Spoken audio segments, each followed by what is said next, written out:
नमस्कार दोस्तों, मैं हूं विवेक सिंह। फ्यूचर आईआईटीएन पे आप सबका स्वागत है। तो बच्चों, आज हम लोग अपना एप्लीकेशन ऑफ डेरिवेटिव्स में आगे कंटिन्यू करने जा रहे हैं और वो है मोनोटोनिसिटी ऑफ द फंक्शन। एक एक करके मैं बताऊंगा, लेकिन बच्चों कुछ इन्फॉर्मेशन है आपका। अब आपकी मैथ्स की क्लासेस रेगुलर चलेंगी और महारिविजन जल्दी ही स्टार्ट होगा, वो हम कुछ ही दिन में अनाउंस करने वाले हैं। तो जो बच्चे हमारी ये क्लासेस देख रहे हैं वो बहुत सारे बच्चों को जेई मेन पे ये फोकस रहेगा बच्चों, है ना। हम केमिस्ट्री को एक दो दिन के लिए, मतलब एक दो महीने के लिए अभी रोक रहे हैं। अब केवल केवल केवल और केवल हम आपका जो मैथ का महारिविजन है उसी को कराएंगे, है ना। आप लोग केमिस्ट्री और फिजिक्स को करते रहिए। हमारा अब टारगेट ये है कि जो मैथ्स में बच्चे परफॉर्म करना चाहते हैं वो तो पहले परफॉर्म करें। हमारा बहुत सारा पेंडिंग वर्क है मैथ में, जैसे 11th के कई सारे बच्चों की रिक्वेस्ट आ रही थी कि सर आपने वो भी काम रोक दिया केमिस्ट्री के चक्कर में। तो मैं एकदम नहीं करना चाहता बच्चों, कम से कम एक सब्जेक्ट में तो एक्सेल करा दूँ आपको। एक सब्जेक्ट में भी एक्सेल रहोगे तो हमने कहा भी था 51-91 फार्मूला के तहत आप अगर एक सब्जेक्ट में भी स्कोर कर देते हैं, दो सब्जेक्ट में 51 भी लाते हो तो आपकी देखा जाए तो 100 के अंदर रैंक आ जाएगी, मतलब 100-500 तक रैंक आ जाएगी। वही हमें चाहिए, है ना। हमें और ज़्यादा नहीं चाहिए, आप लोग अच्छा से परफॉर्म करो, उससे ज़्यादा हमें कुछ भी नहीं चाहिए। आपका सिलेक्शन ही हमारे लिए बहुत ज़्यादा इंपॉर्टेंट है। और देखिए, हम अपनी तरफ से तो मेहनत करेंगे ही, अब आपकी जिम्मेदारी बनती है कि आप भी अब आप कमर कस लीजिए। अभी 2 महीने आपका एग्जैक्टली टाइम बाकी है, लगभग 2 महीने हैं, है ना। हम 50 दिन की स्ट्रेटजी बनाएंगे और उस पर अटैक कर देंगे, उसमें हम कोई दो राय नहीं रखेंगे। और जो अदर सब्जेक्ट्स हैं वो भी आप रेगुलरली पढ़ते जाना, है ना। मैथ्स आप हमारे ऊपर फुली ट्रस्ट कर सकते हो, हम पूरा A to Z आज से भी रिवाइज़ करा देंगे, है ना। हर चीज़ याद रखिएगा। मोनोटोनिसिटी से हम स्टार्ट कर रहे हैं, हमें डेट याद रहेगी। आज डेट है 24 दिसंबर और हमारा टारगेट ये है कि हम जैसे 15 फरवरी तक हर हाल में पूरा अच्छे से सब कुछ कोर्स कवर ओवर करा के रिवाइज करा के एकदम फुली, है ना। उसके बाद देखा जाएगा क्या करना है, उसके पहले हम कुछ नहीं सोचेंगे बच्चों। तो आप हमारे चैनल को ज़्यादा से ज़्यादा प्रमोट करिए, सब्सक्राइब करिए। ये आपका चैनल है, ये दुनिया का भारत का नंबर 1 मैथ चैनल बनाना है इसको, है ना बच्चों। तो देखिए, ये फ्यूचर आईआईटीएन आपके लिए समर्पित हैं। आप आगे इंजीनियर्स बने, जहाँ भी आप चाहते हो लक्ष्य वो पाओ, वहीं हम आपसे रिक्वेस्ट करते हैं और मुझे उम्मीद है कि आप ज़रूर पाओगे। अभी से भी देखो, लास्ट में हम बार बार कहते हैं बच्चों की जो एग्जामिनेशन डे है वो इम्पॉर्टेंट होता है सबके लिए। तो उस दिन तक अपने आप को मोमेंटम उसका मेंटेन रखना, ये हमारी सबकी रिस्पॉन्सिबिलिटी है। तो चलिए अब टॉपिक स्टार्ट करते हैं बिना इधर उधर के। हम इंटरेक्टिव क्लासेज में सब कुछ बता देंगे। 1-1.5 महीने हम इरेगुलर है, उसके लिए आई एम रियली सॉरी बच्चों। तो देखिए, मोनोटोनिसिटी का मतलब function having unidirectional behaviour. जैसे हम लोग कहते हैं कि लाइफ मोनोटोनस हो गई है, मतलब एक ही टाइप की लाइफ हो गई है, उसी तरह से function having unidirectional behaviour. आप चाहें तो ये लिख ही देता हूँ मैं, एक एक करके देखते जाना। Function having unidirectional behaviour,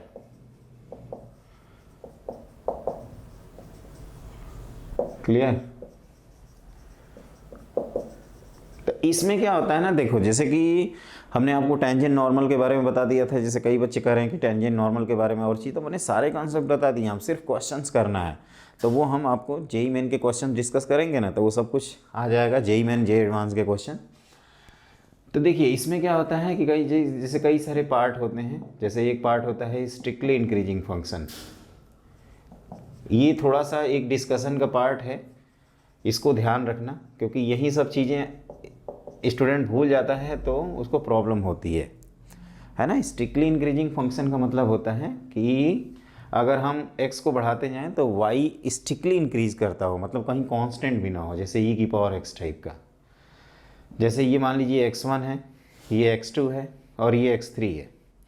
ये 3 अगर आपके नंबर्स हैं जो फंक्शन के डोमेन में हैं, मतलब जहाँ भी फंक्शन डिफाइन है, तो आप कह सकते हो कि x1 less than x2 less than x3।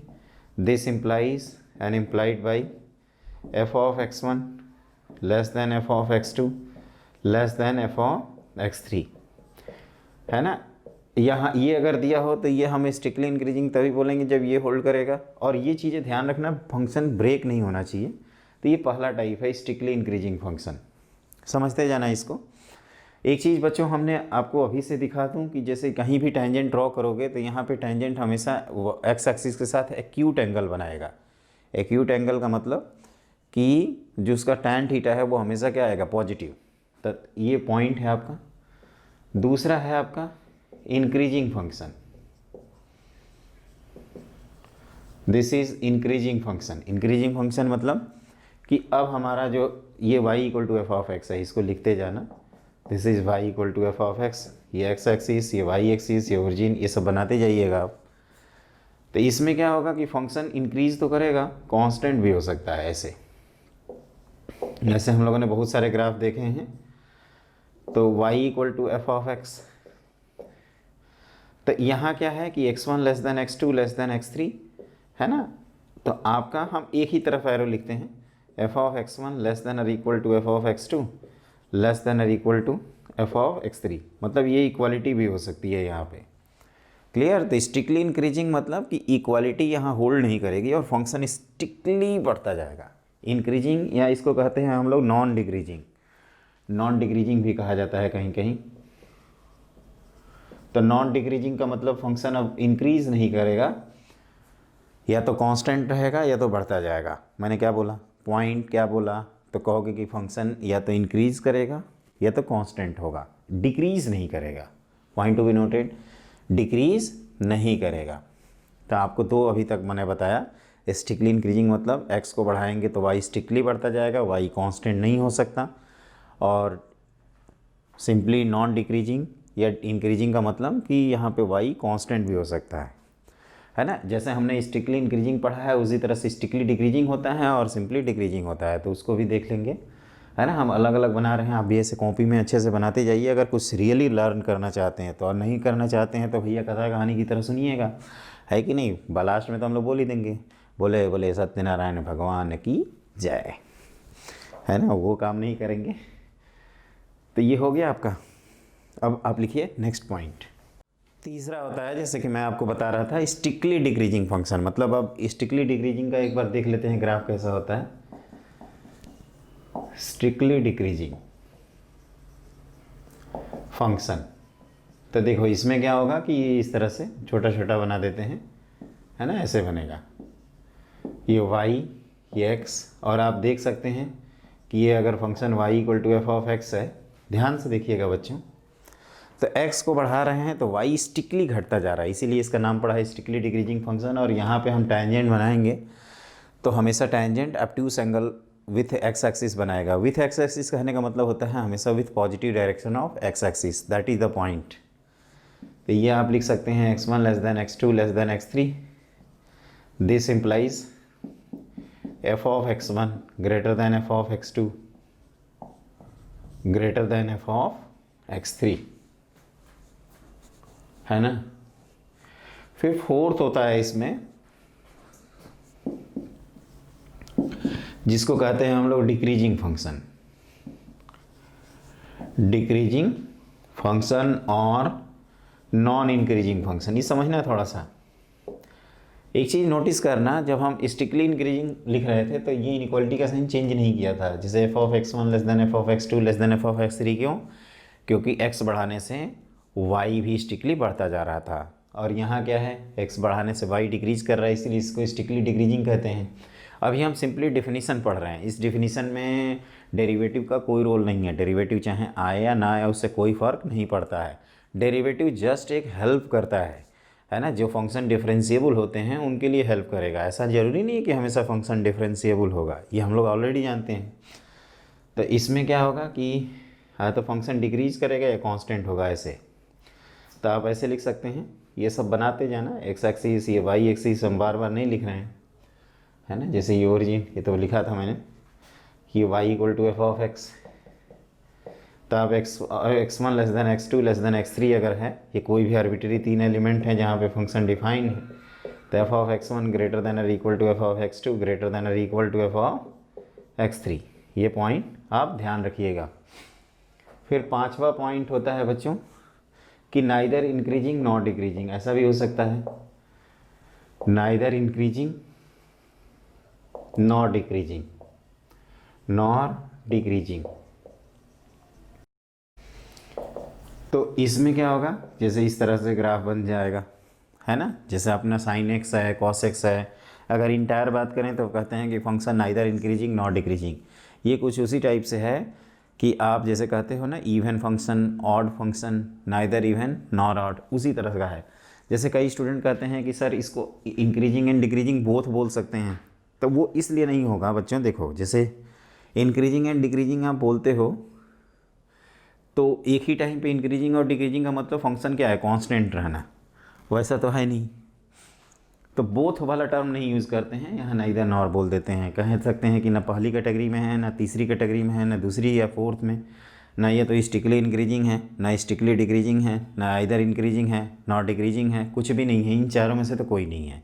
तो इसीलिए हमने बोल दिया नाइदर इंक्रीजिंग नॉट डिक्रीजिंग। ये चीज़ ध्यान रखिएगा, ये इंक्रीजिंग लिखा हुआ है ना, कुछ चीज़ें हम उतना अधूरा लिख देते हैं। तो देखो ये तो बेसिक रहा। अब इसमें डेरिवेटिव टेस्ट की बात करते हैं। डेरिवेटिव टेस्ट, तो एक चीज़ ध्यान रखिएगा, डेरिवेटिव टेस्ट का एक लाइन का अगर मतलब ये है कि if F of x is strictly increasing, है ना, ये हम एक बार लिख देते हैं इस तरह से, स्ट्रिक्टली इंक्रीजिंग। तो अभी हमने जैसे दिखाया कि पहले पार्ट में कहीं भी अगर ग्राफ का डेरिवेटिव लोगे, अगर फंक्शन डिफरेंशिएबल है, इफ़ एफ इज़ डिफरेंशिएबल, ये अंडरस्टूड है, तभी ये डेरिवेटिव टेस्ट आया है। तो ये ग्रेटर दैन 0 आएगा, और ये स्ट्रिक्टली वर्ड हट जाएगा, तो ये जैसे पहला पॉइंट है। दूसरा पॉइंट है F of x is increasing, तो ये सब मैं प्रूफ कर दूंगा एक एक करके, आप थोड़ा सा वेट करना। तो इसमें क्या होगा कि f dash x greater than और इक्वल टू 0 होगा। इसमें वो कांस्टेंट वाला भी केस काउंट कर रहे थे।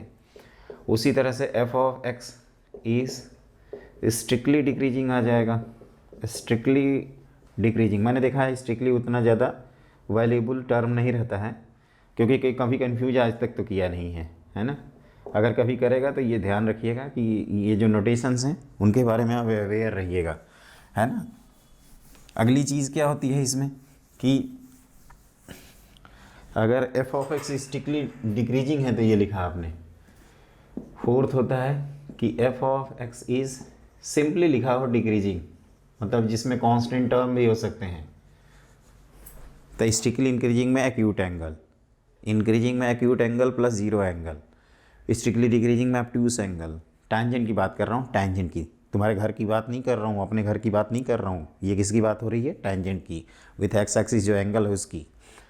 और सिंपली डिक्रीजिंग हो तो कहो कि ऑब्ट्यूस एंगल प्लस 0 एंगल, है ना। तो उसका टैन वैल्यू क्या होगा, लेस दैन और इक्वल टू 0। तो आप कह सकते हैं कि this implies and implied by F dash x less than और इक्वल टू 0। तो ये 4 केस हैं। और बच्चों ये फिर से मैं बोल रहा हूँ, ये डेरिवेटिव आप लाए हो तो ये तभी लाए हो ना जब फंक्शन डिफरेंशिएबल है। फंक्शन डिफरेंशिएबल ही नहीं होगा तो क्या डेरिवेटिव लाओगे ज़बरदस्ती? कहोगे कि नहीं लाएंगे। क्यों नहीं लाएंगे? कहोगे भैया जब आएगा ही नहीं डेरिवेटिव तो लाएंगे कहाँ से? अजीब बात करते हो यार, हद कर देते हो एकदम, कैसे आएगा? तो ये पॉइंट ध्यान रखिएगा, है ना। अब हम ये बताते हैं आपको, ये तो मान लीजिए सिंपल हो गया। जैसे हम लोग फर्स्ट डेरिवेटिव और सेकंड डेरिवेटिव पढ़े थे डिफरेंशिएशन में, तो फर्स्ट डेरिवेटिव का तो हमने बता दिया इंक्रीजिंग डिक्रीजिंग से मतलब होता है, लेकिन जो सेकंड डेरिवेटिव है वो क्या मीन करता है उसके बारे में हम एक एक करके एनालाइज करेंगे। तो ये ध्यान रखना, ये आपको आप जो कह सकते हो, ये डैश है बच्चों, ये है ना एफ डैश एक्स है। एक मिनट देख लेते हैं। F x is strictly increasing positive, मतलब एनसीईआरटी का कोई भी क्वेश्चन या जेईई मेन का कोई भी क्वेश्चन में स्ट्रिक्टली इंक्रीजिंग लिखा हो तो ये कर देना। स्ट्रिक्टली डिक्रीजिंग लिखा हो तो आप लेस देन कर देना। इंक्रीजिंग सिर्फ लिखा है या मोनोटोनिकली इंक्रीजिंग लिखा है, इंक्रीजिंग या मोनोटोनिकली इंक्रीजिंग मतलब सेम होता है तो यही कर देना। और डिक्रीजिंग या मोनोटोनिकली डिक्रीजिंग लिखा हो तो F dash x less than or equal to 0 कर दीजिएगा। तो ये सारे पॉइंट्स लिख लीजिए, छोटे छोटे पॉइंट्स हैं, थोड़ा थ्योरी है। मैं बताया ना शुरू में बहुत सारी थ्योरी है। आज की क्लास मान के चलिए कि मेजॉरिटी थ्योरी ही है, और लेकिन हाँ इसको समझेंगे तभी अगली क्लास में एंजॉय कर पाएंगे, नहीं तो फिर वहीं होगा चिलपों करेंगे आप अपने आप को। नोट कर लिया होगा तो लिखिए नेक्स्ट पॉइंट। देखो बच्चों, अब टाइप्स ऑफ इंक्रीजिंग फंक्शन की बात करें, types of strictly increasing function की अगर बात करें तो इसमें 3 केस बनते हैं। एक तो ऐसे बनता है ई की पावर एक्स टाइप, दूसरा log x टाइप का ग्राफ बनता है, और तीसरा बनता है स्ट्रेट लाइन इस तरह से। तो यहाँ पे क्या है ना कि एक चीज़ नोटिस करिएगा, इन तीनों ग्राफ में अब बेंडिंग का अंतर है। बेंडिंग मतलब कि ग्राफ जो है वो टेंजेंट के अबव है या बिलो है। जैसे यहाँ पे नो डाउट हम टेंजेंट कहीं भी ड्रॉ करेंगे, जैसे हम 2-3 जगह ड्रॉ करके दिखाते हैं, तो ये जो टेंजेंट है ये हमेशा ग्राफ के नीचे बनेगा। यह graph lies above tangent at any point. Types of strictly increasing function लिख सकते हो। तो यहाँ पे क्या है कि ग्राफ लाइज above tangent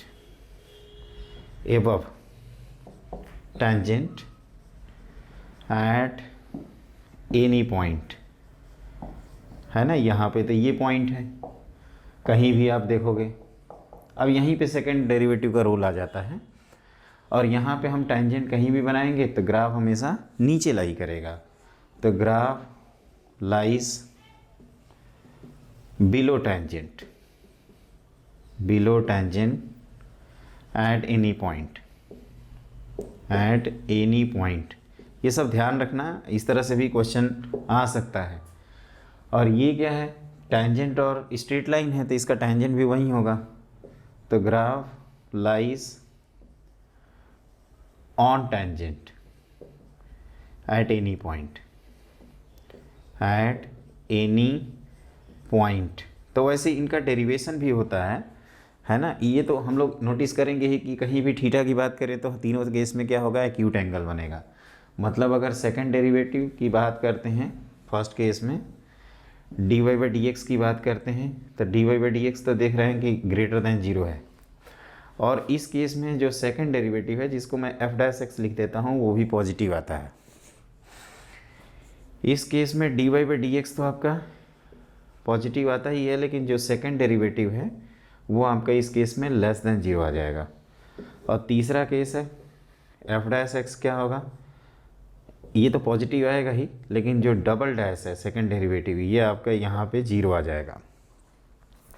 जो सेकंड डेरिवेटिव है वो ये बताता है कि ग्राफ जो है वो टेंजेंट के ऊपर है या नीचे है। जैसे ये y x, ये बार बार मैं बोल रहा हूँ बच्चों, ये सब अपने से लिख लेना खुद से। हमने x 2 बार लिख दिया है, एक बार हटा दीजिएगा इसको। और यहाँ पे भी ये y एक्सिस, ये x एक्सिस नहीं लिखोगे तो लगेगा ना कौवा की टांग खींचे हैं, है ना। बचपन में जो कौवा देखते हैं ना उसी तरह का लगेगा, कोई नोच वोच के लेकर चला गया है।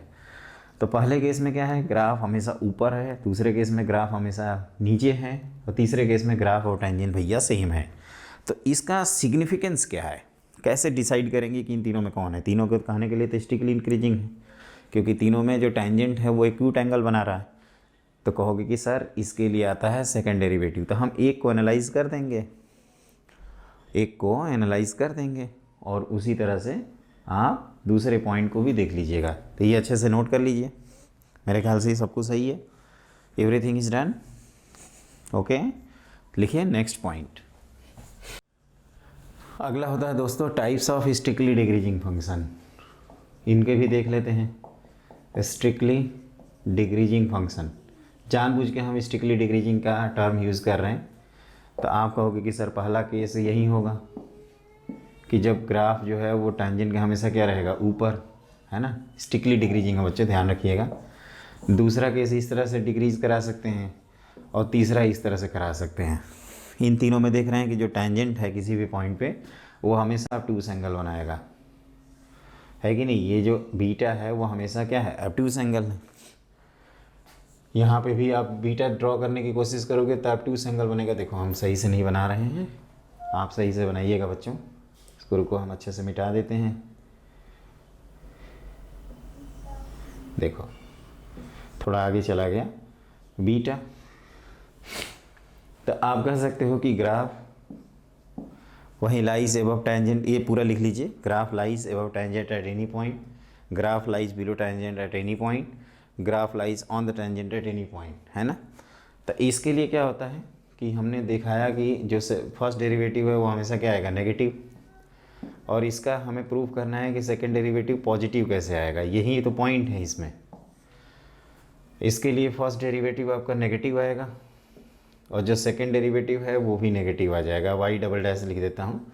और इसके लिए फर्स्ट डेरिवेटिव नेगेटिव और सेकंड डेरिवेटिव क्या आएगा, 0।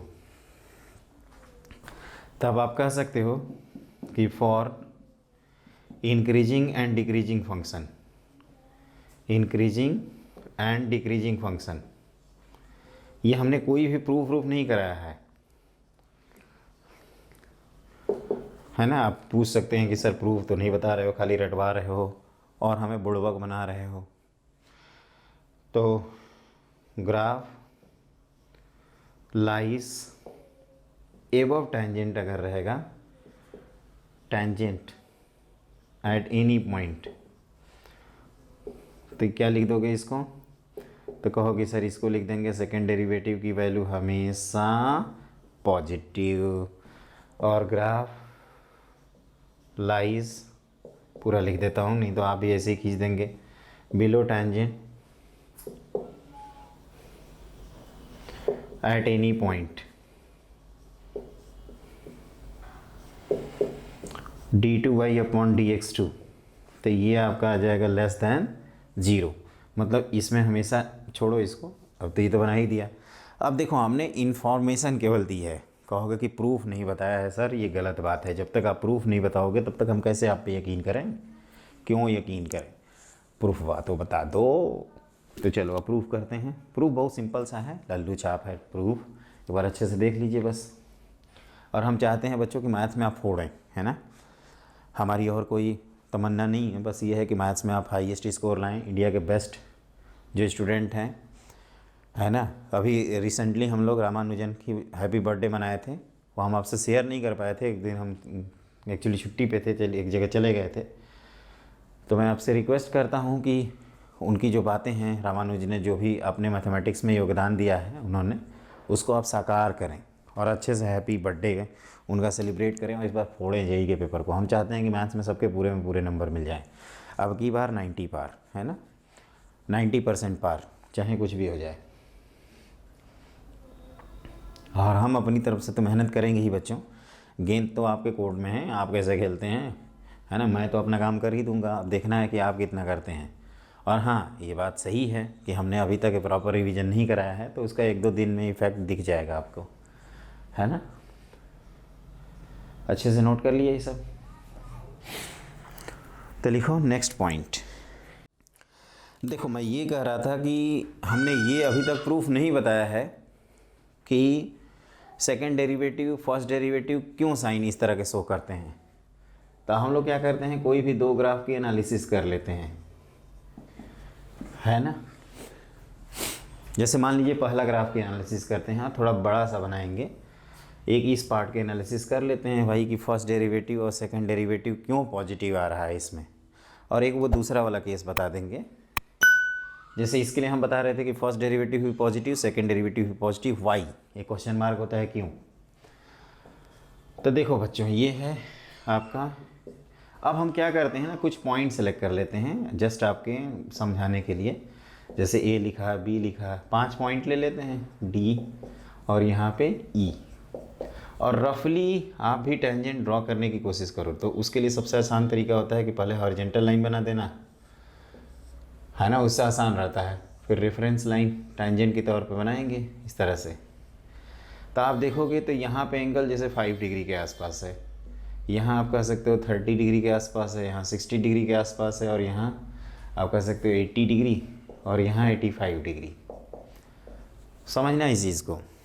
लेकिन एक चीज़ आप नोटिस करोगे कि कहीं भी कोई भी एंगल बनाएं, हमेशा एक्यूट एंगल बनाएंगे। Point to be noted, acute angle बनाएंगे, मतलब हमेशा टेंजेंट बनाएंगे तो हमेशा इंक्लाइन होगा with x axis, acute angle, positive direction of x axis. तो एज एक्स इंक्रीजेस, समझना इस चीज़ को, जो थीटा है, मान लीजिए कहीं पे भी अगर थीटा की बात करते हैं तो थीटा कहाँ से कहाँ तक जाएगा, तो आप कहोगे 0+ से π/2 माइनस तक। अब 0+ से π/2 माइनस तक अगर बात करते हैं तो जो tan थीटा होता है, जिसको हम लोग dy/dx कह रहे हैं यहाँ पे, वो dy/dx कहाँ से कहाँ तक जाएगा, तो आप कहोगे कि 0 से लेकर इन्फिनिटी तक जाएगा। और ये बताओ अगर कोई क्वांटिटी 0 से इन्फिनिटी तक जाती है, क्योंकि जैसे हम लोग को मालूम है 0 डिग्री पे tan 0 होता है, 30 डिग्री पे tan 1/√3, फिर 1, फिर √3, इस तरह से बढ़ता है ना अचानक, और इन्फानाइट तक जाता है। तो ये तो मालूम है ना कि कोई क्वांटिटी अगर 0 से लेकर इन्फिनिटी के बीच में है, मतलब दैट इज़, ये अंडरस्टूड हो गया है कि dy/dx क्या होगा, पॉजिटिव होगा। और मैं पूछूं कि dy बाई डी एक्स, मतलब ये आप कहना चाहते हैं कि अगर कोई फंक्शन इंक्रीज़ कर रहा है तो उसका डेरिवेटिव हमेशा क्या होगा, पॉजिटिव होगा। तो ये जब जीरो से इन्फिनिटी, मतलब ये भी तो इंक्रीज़ कर रहा है ना, तो इसका डेरिवेटिव क्या होगा, तो आप कहोगे वो भी पॉजिटिव होगा। तो आप ऐसे लिख सकते हैं एज एक्स इंक्रीजेस, इसको एरो का मतलब होता है इंक्रीजेस, इस तरह से लिखने का मतलब आपका dy बाई डी एक्स क्या होगा, इज ऑल्सो इंक्रीजेस। तो इसका मतलब कि इसका जो डेरिवेटिव है that is D by D X of D Y by D X क्या होगा, पॉजिटिव होगा, क्योंकि फंक्शन इन डेरिवेटिव जो भी टर्म है इंक्रीज कर रहा है। तो इसका मतलब क्या हो गया, second derivative this is greater than zero. ये पॉइंट है। एक बार फिर से रिपीट करते हैं। हमने क्या किया, 4-5 पॉइंट ले लिए।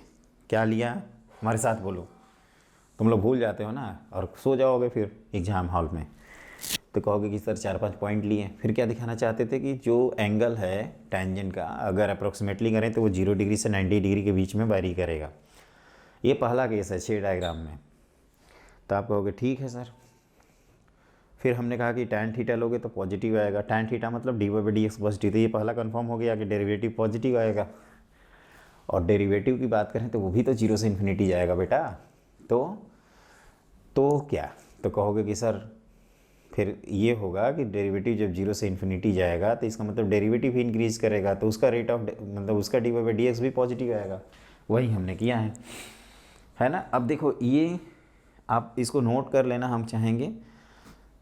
और दूसरा जब रिलेट करवाएंगे ना तब आपको समझ में आएगा, क्योंकि हम इसी में मिटा के जब करेंगे तो समझ में आएगा। आई होप इतना आप नोट कर लिए होंगे। देखिए जब दूसरा केस है उसमें क्या है कि अगर मैं ये कर देता हूँ तब क्या चेंजेस हैं, है ना, इसको समझिएगा। तो कहोगे कि सर इसमें भी वैसे ही 4-5 पॉइंट ले लीजिए। तो ये हमने बनाया, ये हमने बनाया, ये बनाया, ये बनाया इस तरह से।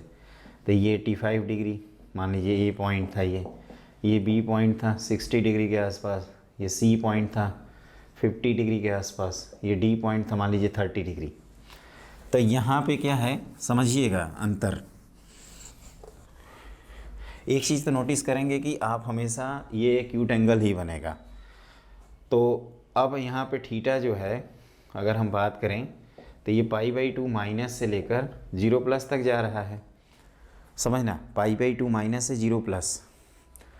तो अगर हम tan की बात करेंगे, tan थीटा, तो tan थीटा की वैल्यू इन्फिनिटी से क्या होगी, 0।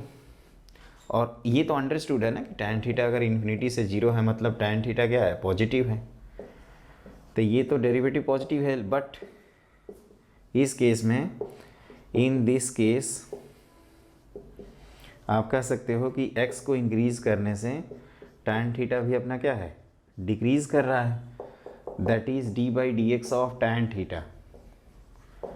ये क्या होगा, लेस दैन 0। और tan थीटा को ही हम लोग चिल्ला के क्या बोल रहे हैं, d Y by D x. तो ये लेस दैन 0 हो जाएगा, है ना। ये सब हटा दो क्योंकि ये पहले पार्ट का था। तो ये समझ में आया।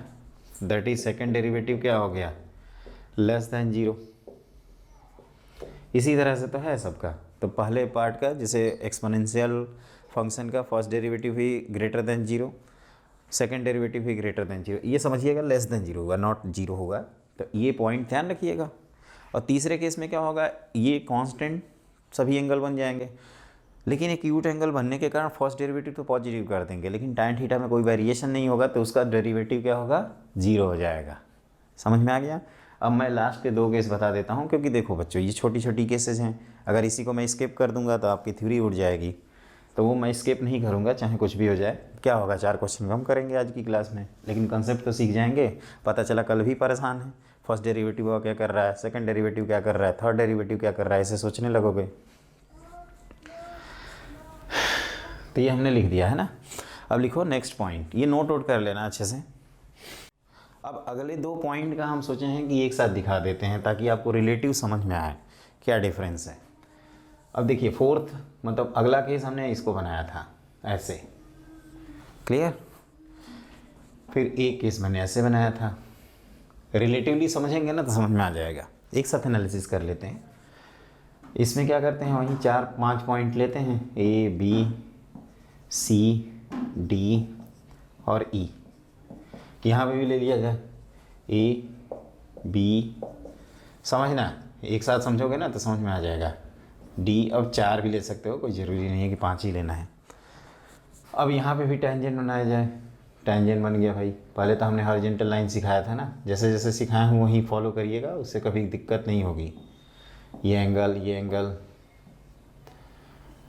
तो यहाँ आप एक चीज़ नोटिस करेंगे कि सर यहाँ पे एंगल ऑब्टयूज तो है, मान लीजिए 95 डिग्री है, यहाँ पे 130 अप्रॉक्सीमेशन है, जस्ट 150 तक है यार, यहाँ 170 तक चलेगा और यहाँ 175 तक चलेगा। ये समझने के पॉइंट ऑफ व्यू से है बच्चों। उसी तरह से यहाँ पे खींचोगल करते हैं तो आप कहोगे सर ये 3 4 5, तो ये कुछ मान लीजिए 170 डिग्री है ना, कुछ दूर दूर बना देते हैं 150 डिग्री, और कह सकते हो कि सर ये 110 डिग्री के आसपास है। तो एज एक्स इंक्रीजेस, मतलब एक पॉइंट तो समझ में आ गई कि दोनों में ऑब्टयूज एंगल बन रहा है, तो फर्स्ट डेरिवेटिव तो क्या होगा, नेगेटिव। एक्स इंक्रीजेस, जो थीटा है, जिसको मैं थीटा कह रहा हूँ, किसी भी पॉइंट पे अगर इसको थीटा मान लेते हैं तो थीटा का क्या हाल है, तो आप कहोगे सर ये π/2 प्लस से आपका π- तक थीटा जा रहा है, ये थीटा भाई साहब है। तो टैन का अगर हम लोग ग्राफ जहाँ तक जानते हैं ऐसे ही कुछ बनाए हैं ना, इस तरह से, तो π/2 पे ये माइनस इन्फिनिटी रहता है, फिर पाई पे क्या होता है, 0 माइनस, तो दैट इज़ माइनस इन्फिनिटी से जो टैन थीटा है वो क्या जा रहा है, 0 माइनस तक। अगर कोई माइनस इन्फिनिटी से 0 जा रही है तो वो क्या है, इंक्रीज़ कर रही है, that is tan theta, that is dy/dx increases. और अगर क्वांटिटी इंक्रीज़ करती है तो उसका जो डेरिवेटिव होता है वो क्या होता है, पॉजिटिव। और यहाँ पे अंडरस्टूड है कि कोई माइनस इन्फिनिटी से अगर नेगेटिव में है नंबर बच्चों, तो ये अंडरस्टूड है कि टैन थीटा क्या होगा, लेस देन 0। अरे यार टैन थीटा लिखो, इसको थोड़ा समझाने के चक्कर में कुछ ज़्यादा ही स्मार्ट बन रहा हूँ। दैट इज़ ये फर्स्ट डेरिवेटिव क्या होगा, लेस देन 0, और सेकंड डेरिवेटिव ग्रेटर देन 0। यहाँ थोड़ा बात कर लें, तो x को इंक्रीज़ करते हैं तो क्या हम बदलाव देखते हैं कि पाई माइनस से अपना थीटा भाई साहब कहाँ जा रहा है, π/2 प्लस पे, तो पाई माइनस मतलब 0 माइनस, और ये माइनस इन्फिनिटी टैन थीटा। तो ये अंडरस्टूड है कि टैन थीटा इज़ डिक्रीजिंग, तो इसका मतलब इसका जो डेरिवेटिव होगा x के रिस्पेक्ट में वो क्या होगा, लेस देन 0 होगा। और इसके डेरिवेटिव का मतलब कि हम सेकंड डेरिवेटिव की बात कर रहे हैं।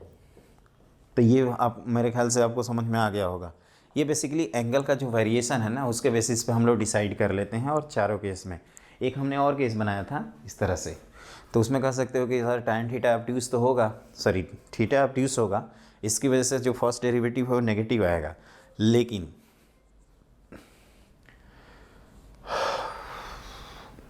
जो उसमें कोई वेरिएशन तो आएगा नहीं, इस वजह से उसका सेकंड डेरिवेटिव 0 होगा। तो आपको याद होगा कि स्ट्रेट लाइन के केस में हम सेकंड डेरिवेटिव क्या किए थे, 0 किए थे। उसको आगे चल के हम लोग ये भी समझेंगे कि बेंडिंग ऑफ कर्व ही जब चेंज नहीं होगा तो सेकंड डेरिवेटिव आपका क्या होगा, इक्वल टू 0 हो जाएगा। तो ये अभी तक हमने आपको ये बताया है आज की एनालिसिस में कि जो फर्स्ट डेरिवेटिव है और सेकंड डेरिवेटिव है उसका क्या मतलब है। फर्स्ट डेरिवेटिव का हम लोग फंक्शन के बिहेवियर मोनोटोनिसिटी में इंक्रीजिंग डिक्रीजिंग बिहेवियर डिसाइड करते हैं, और सेकंड डेरिवेटिव का ये डिसाइड करते हैं कि टेंजेंट के अबव है या बिलो है। जैसे हम लोग रट्टा मारते हैं 11th में आके कि मिनिमा के लिए सेकंड डेरिवेटिव नेगेटिव और मैक्सिमा के लिए पॉजिटिव, सॉरी उल्टा बोल दिया, मिनिमा के लिए सेकंड डेरिवेटिव पॉजिटिव और मैक्सिमा के लिए सेकंड डेरिवेटिव नेगेटिव। वो रट्टा नहीं मारना है, समझना है उसको, है ना। जैसे मान लीजिए कि हम ये मैक्सिमा बनाते हैं, तो ये ग्राफ में कहीं भी हम टेंजेंट बनाएं, हमेशा टेंजेंट के ग्राफ क्या होगा, बिलो होगा, तो इसका सेकंड डेरिवेटिव नेगेटिव होगा। लेकिन मैक्सिमम मिनिमा बनाएंगे तो कहीं भी ग्राफ क्या होगा, हमेशा ऊपर रहेगा, तो इसका सेकंड डेरिवेटिव क्या होगा, अभी पढ़ रहे थे, पॉजिटिव होगा। यही तो है, इसमें रट्टा क्या मारना है, ये सेकंड डेरिवेटिव बच्चे, क्या कर रहा हूँ, ये सेकंड डेरिवेटिव है। ये मैं कह रहा हूँ कि मैक्सिमा के केस में हमेशा ग्राफ जो है वो टेंजेंट के नीचे रहेगा, और मिनिमा के केस में हमेशा ग्राफ टेंजेंट के ऊपर रहेगा। और अभी चिल्ला चिल्ला के पढ़ रहे हैं कि ग्राफ अगर टेंजेंट के ऊपर है तो सेकंड डेरिवेटिव पॉजिटिव, और ग्राफ टेंजेंट के नीचे है तो सेकंड डेरिवेटिव की वैल्यू लेस दैन 0। इसी चीज़ को रट्टा मारते हैं वहाँ पे, क्योंकि ये सब इतना डिटेल में हम लोग समझते नहीं हैं, है ना। और होते हैं कि मग ले बेटा मग ले, रट्टा मार, एक कंपटीशन चलता है ना उस समय, रट्टा मार। इनफैक्ट 37 डिग्री की वैल्यू, साइन 37 की वैल्यू 0.6 भी रट्टा मार लेते हैं, और वो फिजिक्स में सही भी है एक प्रकार से, मैथ में नहीं चलेगा, वो अप्रोक्सीमेट वैल्यू है। समझ में आ गया? समझ में आ गया सब कुछ? अच्छे से देख लीजिए इसको। आई थिंक एवरीथिंग इज डन। तो देखो ये रहा इंक्रीजिंग डिक्रीजिंग का। अब इस पर एक दो क्वेश्चंस कर लेते हैं, फिर मैक्सिमम मिनिमा के बारे में हम आपको बताएंगे, है ना। क्लियर? तब लिखिए नेक्स्ट पॉइंट। देखो बच्चों, जैसे मान लीजिए कि आपके सामने कोई क्वेश्चन आता है कि find the interval of monotonicity x² e⁻⁻x। Suppose ये आ गया आपके सामने, है ना। तो इसको कैसे सॉल्व करेंगे वो देखिए। एक चीज़ याद रखिएगा कि इंक्रीजिंग डिक्रीजिंग मैक्सिमम मिनिमा के लिए हमें फंक्शन को डिफ्रेंशिएट करना होगा, और ये फंक्शन ऑलरेडी डिफ्रेंशिएबल है, अलजेब्राइक, पॉलिनोमियल, सॉरी एक्सपोनेंशियल। तो क्या करेंगे हम लोग, या आप ऐसे लिख सकते हैं कि फाइंड इंटरवल ऑफ मोनोटोनिसिटी, है ना। आपने बोला उसको नोट कर लेना। तो हम लोग क्या करेंगे, इसको डिफ्रेंशिएट कर देंगे, इसको समझना। तो ये हो जाएगा 2x e⁻⁻x प्लस x², और यहाँ माइनस e⁻⁻x। तो ये 2x minus x² upon e⁻x बन जाएगा, और x को कॉमन लेंगे तो ये 2 minus x upon e⁻x। e⁻x तो हमेशा पॉजिटिव क्वांटिटी है, तो साइन स्कीम बनाते हैं, साइन स्कीम। क्यों? क्योंकि ये फर्स्ट डेरिवेटिव के बेसिस पे ही हम लोग डिसाइड कर लेते हैं। तो आप कहोगे कि इसमें 2 पॉइंट आ रहे हैं, इनको आगे चल के अभी नाम हम देंगे क्रिटिकल पॉइंट्स। ये नेगेटिव, फिर पॉजिटिव, फिर नेगेटिव। एक चीज़ ध्यान रखिएगा, अगर स्ट्रिक्टली इंक्रीजिंग पूछेगा तो हम लोग ओपन इंटरवल लगा देंगे, और इंक्रीजिंग पूछेगा तो क्लोज इंटरवल। जैसे यहाँ पे अगर कहा जाए कि f(x) इज़ इंक्रीजिंग इन, तो यहाँ पे हम लोग लिखेंगे क्लोज इंटरवल 0 से 2 एंड डिक्रीजिंग इन। अगर ये कहा जाए कहाँ कहाँ ये डिक्रीज करेगा, तो माइनस इन्फिनिटी से 0 यूनियन 2 से इन्फिनिटी। अगर मान लीजिए ये पूछा जाता इसी क्वेश्चन में कि f(x) इज़ स्ट्रिक्टली इंक्रीजिंग, ऐसा टर्म यूज़ करता। वैसे स्ट्रिक्टली वर्ड पे ज़्यादा फोकस नहीं किया जाता है, मैं बार बार बोल रहा हूँ इन। तो आप कहते 0 से 2 एंड स्ट्रिक्टली डिक्रीजिंग इन। तो क्या बोल देते हैं, जहाँ जहाँ second derivative sorry first derivative negative है तो माइनस इन्फिनिटी से 0 यूनियन ओपन इंटरवल 2 से इन्फिनिटी। मतलब हम डेरिवेटिव 0 वाला काउंट नहीं करते हैं केस। इसमें कई सारे बच्चों को लेकर कन्फ्यूजन होता है। वैसे मैंने देखा है कि स्ट्रिक्टली इंक्रीजिंग डिक्रीजिंग का कॉम्पिटेटिव एग्जाम में कोई फ़र्क नहीं पड़ता है, क्योंकि ऑप्शंस कंफर्म कर देते हैं।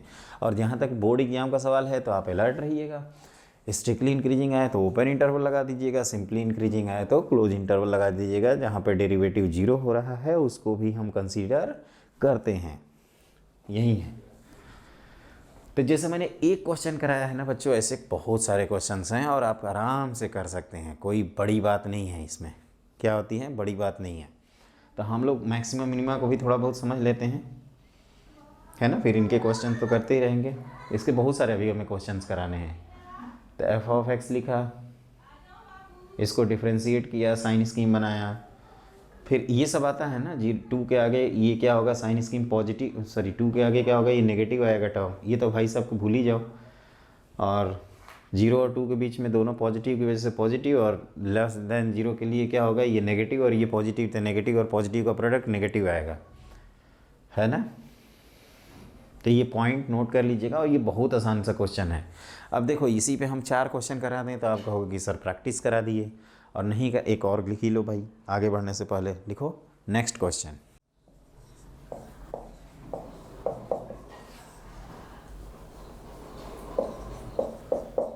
जैसे मान लीजिए ये आता है f(x) = log of x plus square root of x² plus 1।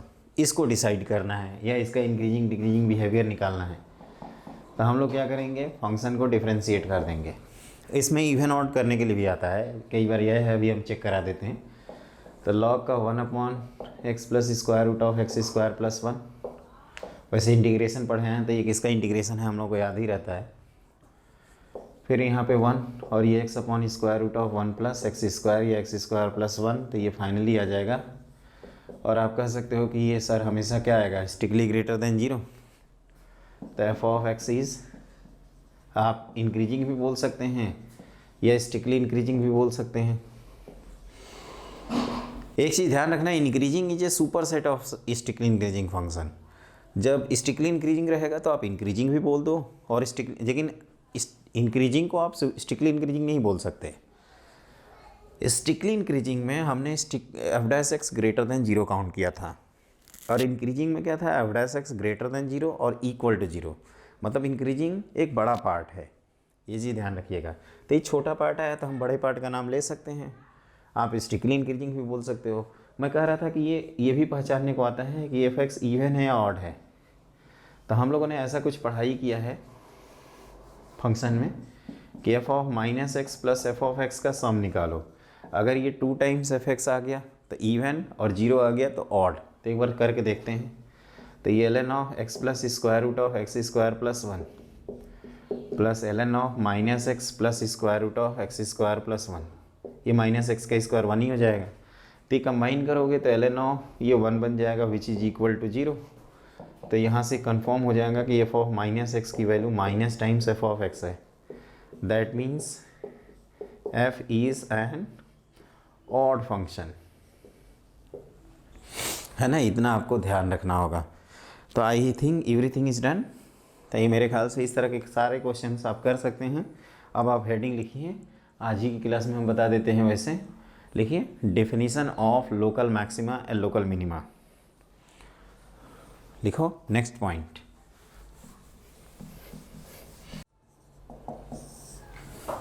देखो बच्चे, लोकल मैक्सिमा का मतलब होता है, लोकल का मतलब कि लोकालिटी, और मैक्सिमा मतलब मैक्सिमम वैल्यू। अगर मान लीजिए कि मैं ही हूँ, मेरे जो आसपास वाले हैं उससे मैं अच्छी फैकल्टी हूँ तो एक प्रकार से मैं लोकल मैक्सिमा कहा जाऊँगा, और मैं सबसे घटिया फैकल्टी हूँ तो लोकल मिनिमा कहा जाएगा। वो आसपास के बेसिस पे आप डिसाइड कर लेते हो। और जैसे मैं फैकल्टी का एग्जांपल दिया उसी तरह से वैल्यू का भी होता है।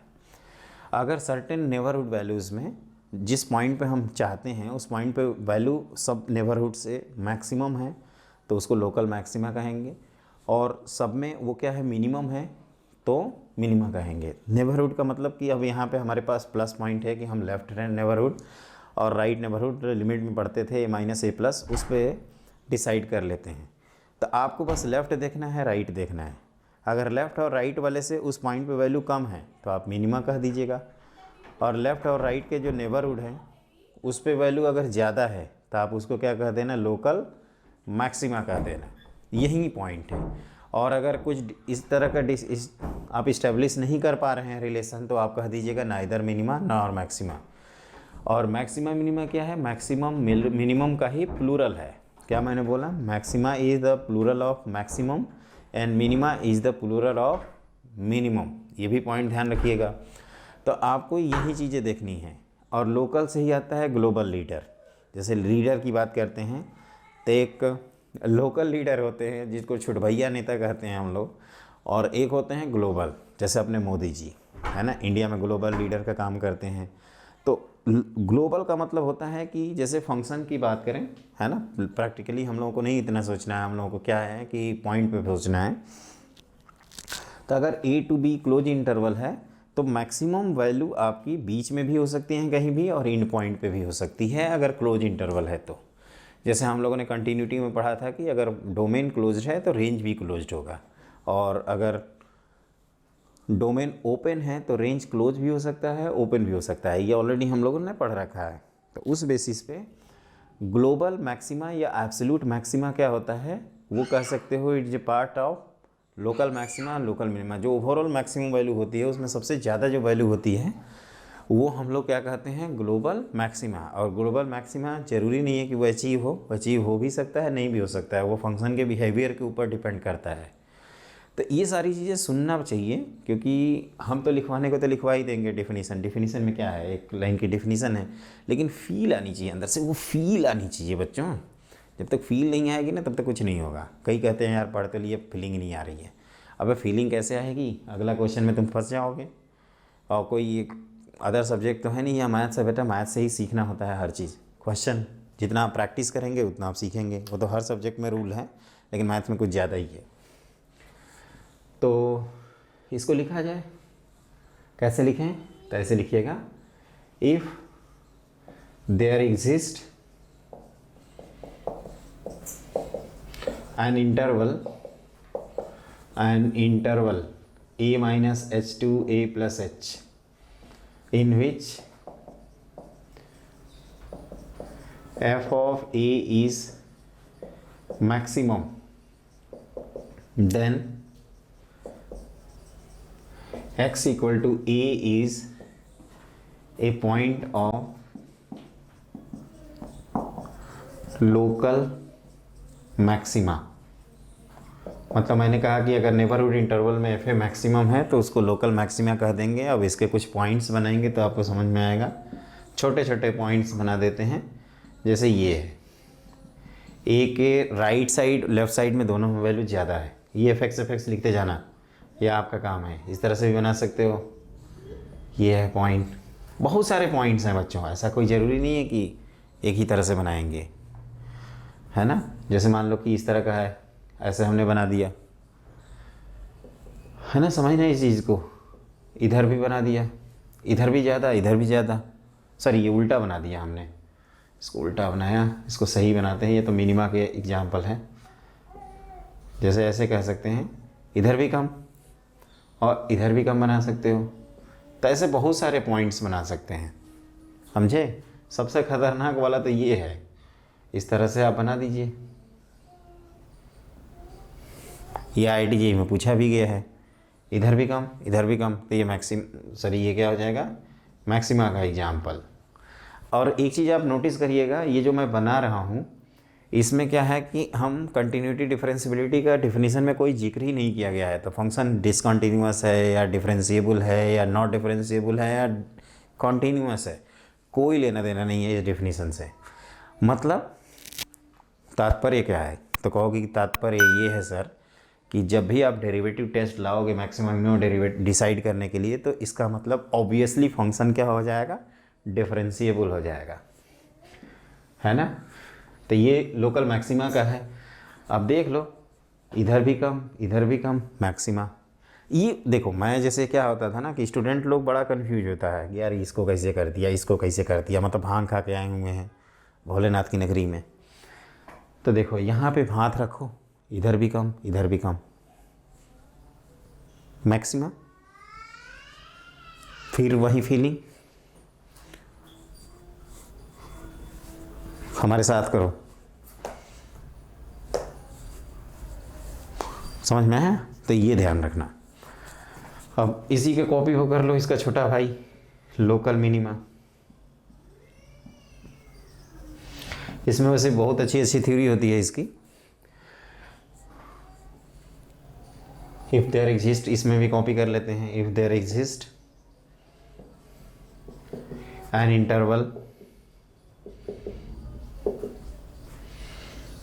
इसको नेबरहुड इंटरवल बोलते थे ना, symmetrical neighbourhood, in which f of a is minimum, then x equal to a is a point of local minima, and एक चीज़ इसमें ऐड करके लिख लीजिए, f of a is its local minimum value, है ना। इसमें क्या करेंगे, सारे डायग्राम को पलट देंगे। अरे यार थोड़ा ढंग से बनाओ। तो एक तो ऐसे दिखा सकते हो आप, इधर भी ज़्यादा इधर भी ज़्यादा। और जो मैं पहला केस बना रहा था, एक वो चिड़िया वाला भी बना लेते हैं इस तरह से, और एक इस तरह से जो मैं पहले बनाने की कोशिश कर रहा था, इधर भी ज़्यादा और ऐसे, है ना। इसमें भी फंक्शन कॉन्टीन्यूअस हो, डिसकॉन्टीन्यूअस हो, डिफरेंशिएबल हो, not differentiable, it does not matter. आप ये सब बच्चों अच्छे से बनाना ताकि कॉपी सुंदर दिखे और आपको बार बार रिवीजन करने का मन करे। बार बार लेक्चर मेरा थोड़ा देखोगे, इतना टाइम है तुम लोगों के पास? हाँ, नहीं है ना। तो ये सब अच्छे से लिख लेना।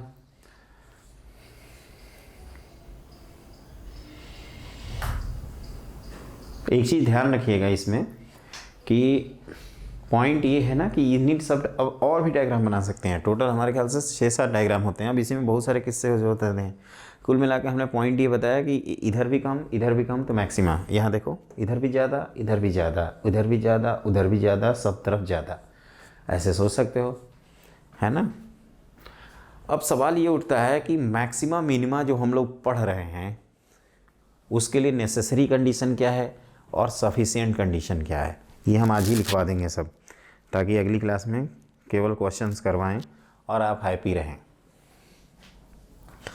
तो नेसेसरी कंडीशन ये है बच्चों कि फंक्शन उस पॉइंट पे जो फंक्शन का डेरिवेटिव है, एक चीज़ नोटिस कर रहे हैं, या तो डेरिवेटिव जीरो है या तो डज नॉट एग्जिस्ट है। यहाँ पे भी या तो डेरिवेटिव जीरो है या डज नॉट एग्जिस्ट है। तो function must be have a critical point at the point of maxima और मिनिमा। तात्पर्य ये है कि अगर किसी पॉइंट पे मैक्सिमा मिनिमा कर रहे हैं तो उस पॉइंट पे फंक्शन का डेरिवेटिव या तो जीरो होना चाहिए, डज नॉट एग्जिस्ट होना चाहिए। अब इसको दूसरे वे में सोचते हैं। अगर मैं कहूँ कि फंक्शन का डेरिवेटिव किसी पॉइंट पे जीरो है या डज नॉट एग्जिस्ट है तो क्या मैक्सिमा मिनिमा कह सकते हो? तो नहीं। मतलब तात्पर्य ये है कि f dash x equal to zero और does not exist is the necessary condition of maxima minima and it is not a sufficient condition. मतलब केवल f dash x equal to zero और डज नॉट एग्जिस्ट करने से हमारा maxima minima नहीं होगा, उसके अलावा भी कुछ करना होगा, और वहीं जो करना होगा उसी को कहते हैं सफिशिएंट कंडीशन या डेरिवेटिव टेस्ट कहते हैं। और ये जो मैं बोल रहा हूँ ना, f dash x equal to zero और डज नॉट एग्जिस्ट, इस तरह के जो पॉइंट्स होते हैं function, the point in the domain of the function where f dash x equal to zero और does not exist is critical points. क्या बोलते हैं? Critical points. जैसे कभी कभी जेई मेन में भी क्वेश्चन आ जाता है या लोअर एग्जाम में, जी मेन जीए में कभी भी क्वेश्चन पूछा जा सकता है कि find the number of critical points. तो ये ध्यान रखिएगा कि आपको डोमेन में ही आंसर करना है। जो फंक्शन डोमेन, जो पॉइंट डोमेन के बाहर हैं उससे हमें कोई, वो हमारे लिए वैसे ही इरेलेवेंस है, उनका कोई मीनिंग है नहीं। और अगली चीज़ ये है बच्चों की, तो फंक्शन क्रिटिकल पॉइंट्स की डिफिनेशन क्या बोला कि the point where f dash x equal to zero और डज नॉट एग्जिस्ट। ये मैं लिखवा दूंगा एक एक करके। और एक और भाई साहब होते हैं स्टेशन। स्टेशन का मतलब रेस्ट, लौहपथगामिनी विश्राम स्थल, ऐसे हम लोग पढ़ते हैं ना स्टेशन को। जो रेलगाड़ियों का आपका रुकने का, ठहरने का जो जगह होता है उसी को कहते हैं स्टेशन। स्टेशन मतलब रेस्ट। तो ऐसे पॉइंट्स यहाँ पे f dash x equal to zero हो जाता है उसको कहते हैं स्टेशनरी पॉइंट। क्या बोला? ऐसे पॉइंट जहाँ पे f dash x equal to zero हो जाता है, f dash x equal to zero हो जाता है। फिर से बोलो, the point where f dash x equal to zero is known as stationary point. And what is critical point? The points where f dash x equal to zero और does not exist is known as critical points. तो maximum minima की necessary condition है कि function वहाँ पे critical point ज़रूर लाए। और नेसेसरी कंडीशन, सफिशिएंट कंडीशन में क्या होता है? डेरिवेटिव टेस्ट होते हैं। तो दो तरह के डेरिवेटिव टेस्ट होते हैं, एक फर्स्ट डेरिवेटिव टेस्ट और second derivative test. Point to be noted, जब मैं डेरिवेटिव टेस्ट की बात कर रहा हूँ तो ये अंडरस्टूड है कि इन सब में हमारा पहला पार्ट ही आएगा, क्योंकि ये बाकी पार्ट में क्या है, फंक्शन नॉट डिफरेंशिएबल है ना। तो इसी चीज़ को एक एक करके 1 by 1 लिख लेते हैं। तो लिखिए next point.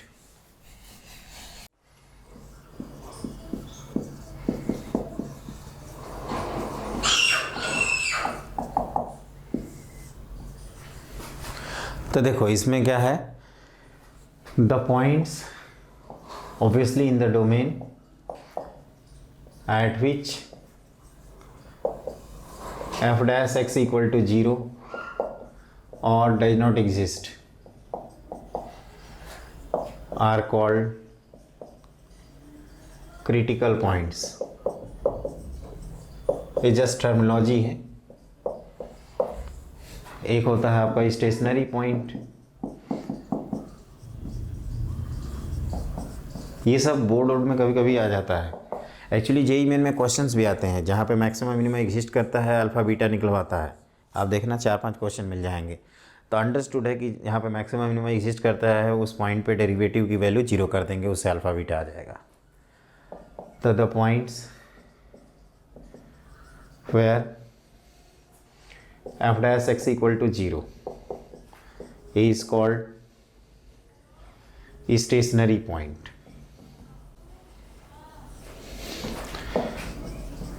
Clear.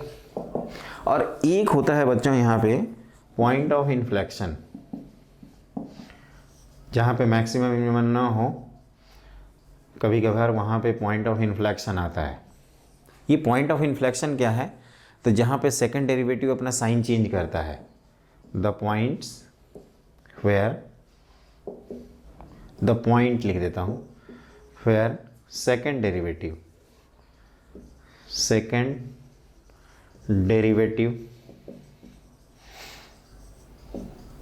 changes its sign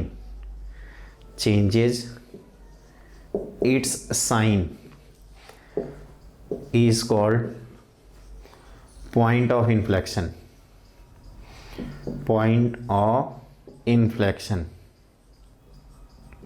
है ना, कहीं कहीं इन्फ्लेक्शन की ये स्पेलिंग लिखा रहता है, वैसे ही गलत है ना। 1 मिनट बच्चों, पॉइंट ऑफ इन्फ्लेक्शन, ठीक है। तो जैसे क्या है कि सबसे बढ़िया एग्जाम्पल, ये भी गड़बड़ है, सही कौन भाई। तो इसका सबसे बढ़िया एग्जाम्पल क्या है, तो आप कह सकते हो क्यूबिक का ग्राफ, ये इस तरह वाला। इसके राइट साइड में जो फंक्शन है वो हमेशा ग्राफ जो है वो टेंजेंट के ऊपर है, और इसके नीचे हमेशा ग्राफ टेंजेंट के नीचे है। तो y equal to x cube में this is point of inflection. वैसे पॉइंट ऑफ इन्फ्लेक्शन से रिलेटेड हमारा सब तो वही है जी, सब खत्म हो गए क्या। पॉइंट ऑफ इन्फ्लेक्शन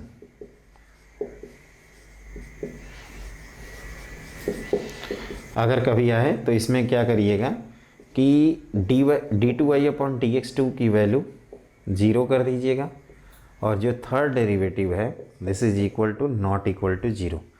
और एक चीज़ और ध्यान रखना बच्चों कि पॉइंट ऑफ इन्फ्लेक्शन का मतलब कि जहाँ पे सेकंड डेरिवेटिव साइन चेंज करता है। क्लास ही स्टार्ट किया था तो उस समय आपको टाइप्स ऑफ इंक्रीजिंग और डिक्रीजिंग फंक्शन बता रहा था।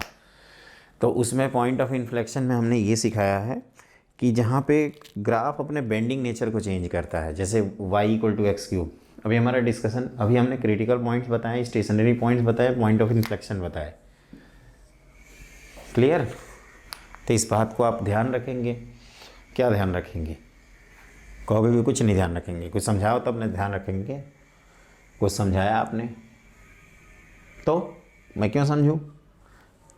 अरे सर आपने तो बहुत कुछ बता दिया, क्रिटिकल पॉइंट्स वो बता दिया, स्टेशनरी पॉइंट्स वो बता दिया, पॉइंट ऑफ इन्फ्लेक्शन बता दिया। यही सब ना हमारी बैंड बजाएंगे ग्राफ के समय, अभी नहीं बनाएंगे। अभी तो मान लीजिए, अभी तो हम आराम से चिल मार रहे हैं ना, ऐसे तैर रहे हैं, ऐसे कर रहे हैं। और जब नहीं होगा ना तब आपकी बैंड बजाऊंगा मैं। ये चेंजेज है, सी लिखना है इसको, अरे कुछ और ही लिख दिए। यहाँ पे एक टर्म बुक्स में ये भी लिखा जाता है कि all stationary points are critical points, क्योंकि इसमें 2 केस है भैया, इसमें एक ही केस है। तो ये तो सुपर सेट हुआ ना, ये सबसेट हुआ बेचारा। और पॉइंट ऑफ इन्फ्लेक्शन क्या है, इन्फ्लेक्शन में ये स्पेलिंग कहीं कहीं गलती से लिखा रहता है, वैसे हम लोग इन्फ्लेक्शन पूरा लिखते हैं। और इन्फ्लेक्शन पॉइंट ऑफ इन्फ्लेक्शन कहते हैं, तो इसका मतलब आपके माइंड में या तो ये होना चाहिए कि उस पॉइंट पे एक तरफ ग्राफ अगर टेंजेंट के अबव है तो दूसरी तरफ बिलो है।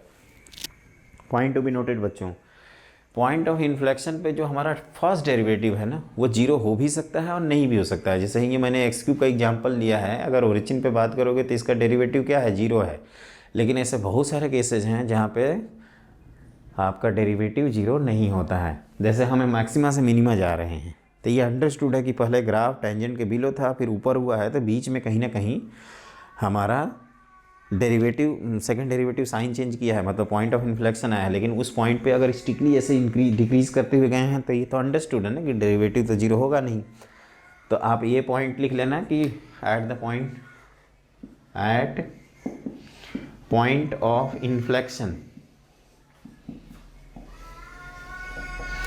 Eight point of inflection f dash x may or may not be zero, may or may not be zero, है ना, ये ध्यान रखिएगा। क्लियर। अब आप लिखो नेक्स्ट पॉइंट। देखो बच्चों, डेरिवेटिव टेस्ट फॉर मैक्सिमा और मिनिमा, ये एक लाइन का है, मैं बता देता हूँ। तो इसमें दो तरह के हम लोग डेरिवेटिव टेस्ट पढ़ेंगे। First derivative test, derivative test. अब ये अंडरस्टूड है कि फंक्शन अपना क्या है, डिफरेंशिएबल है। तो let f of x is differentiable. अब डिफरेंशिएबिलिटी क्या होती है ये हम ऑलरेडी पढ़ चुके हैं बच्चों, एट एक्स इक्वल टू ए। और ऑब्वियसली एफ डैश ए की वैल्यू क्या हो गई है, जीरो, क्योंकि नेसेसरी कंडीशन में ये हम लोगों ने पता कर लिया है। तो चार केसेज हो सकते हैं। एक केसेज ऐसे हो सकता है, ये एफ डैश एक्स का साइन स्कीम है, फर्स्ट केस। फिर सेकंड केस, ए पे वैल्यू जीरो है। थर्ड केस ऐसे हो सकता है, और फोर्थ केस ऐसे हो सकता है। ये समझिएगा इस चीज़ को थोड़ा सा ध्यान से बच्चों, मैं बार बार बोलता हूँ। यहाँ पे भी डेरिवेटिव क्या है, जीरो है। हम एरो बना के जानबूझ के लिख रहे हैं।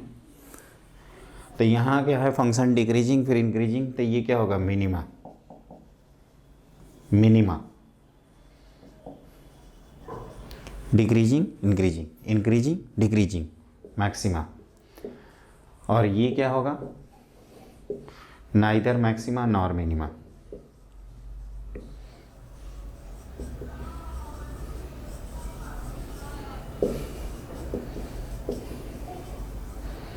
By first derivative. ये चीज़ लगाना ज़रूरी है, क्योंकि ऐसा होता है कि कभी कभी हमें ग्राफ से भी डिसाइड करना पड़ता है या हायर ऑर्डर डेरिवेटिव डिसाइड करेगा। ऐसे कई सारे केसेज होते हैं, तो ये ध्यान रखिएगा, है ना। जहाँ पे डेरिवेटिव साइन चेंज कर लेता है वहाँ हमें मैक्सिमम मिनिमम मिल जाएगा, लेकिन जहाँ पे डेरिवेटिव साइन चेंज ही ना करे वहाँ पे मोस्टली मैक्सिमम मिनिमा के अलावा भी पॉइंट मिल सकते हैं। मोस्टली पॉइंट ऑफ इन्फ्लेक्शन मिलते हैं। जैसे हम अगर एक्स क्यूब की बात करें तो एक्स स्क्वायर, एक्स क्यूब का डिफ्रेंशिएट करोगे तो 3x स्क्वायर ओरिजिन के अबाउट साइन चेंज नहीं कर रहा है, तो वो वहाँ पे पॉइंट ऑफ इन्फ्लेक्शन दे देता है, क्योंकि हम सेकंड डेरिवेटिव से वो चीज़ कंफर्म कर लेते हैं। लेकिन यहाँ पे क्या है कि ये ध्यान रखिएगा, ये क्या मैं दिखाना चाहता हूँ कि राइट साइड में भी पॉजिटिव, इधर भी इंक्रीजिंग, इधर भी इंक्रीजिंग, और यहाँ भी डिक्रीजिंग, और इधर भी decreasing.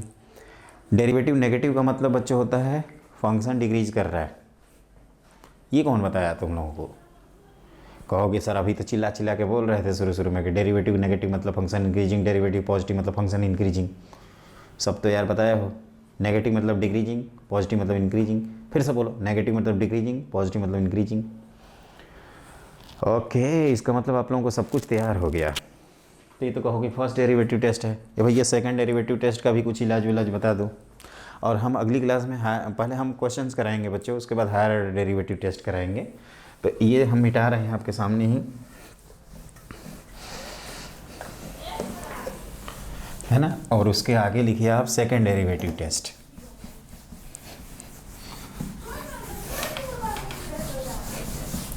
Second derivative test.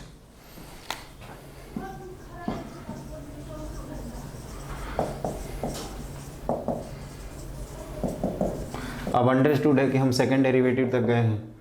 If f of x is twice differentiable at x equal to a, clear.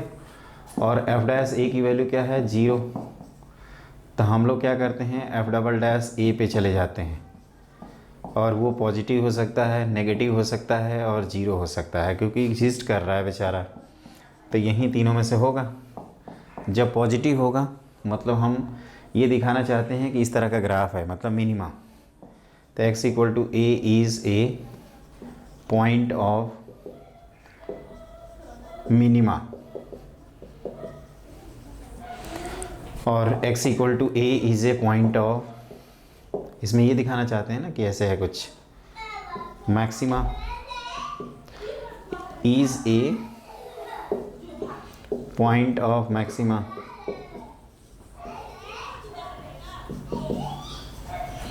और यहाँ पे क्या होता है, सेकंड डेरिवेटिव फेल कर जाता है बेचारा, रोने लगता है, सेकंड डेरिवेटिव फेल्स। तो फिर हम लोग बचने के लिए क्या करते हैं, हमारे पास दो उपाय होता है। हायर ऑर्डर डेरिवेटिव टेस्ट पे जाते हैं, higher derivative test, go for higher derivative test, और फर्स्ट डेरिवेटिव टेस्ट पे चले जाते हैं, फर्स्ट डेरिवेटिव टेस्ट। तो यहीं पे बच्चों क्या होता है कि अगर हम थर्ड डेरिवेटिव टेस्ट पे गए और थर्ड डेरिवेटिव टेस्ट अगर नॉन जीरो आ जाता है तो यहीं पे इन्फ्लेक्शन कंफर्म हो जाता है ना। अभी मैं हिंट दे रहा हूँ, इसके बारे में मैं डिटेल में अगली क्लास में बताऊँगा।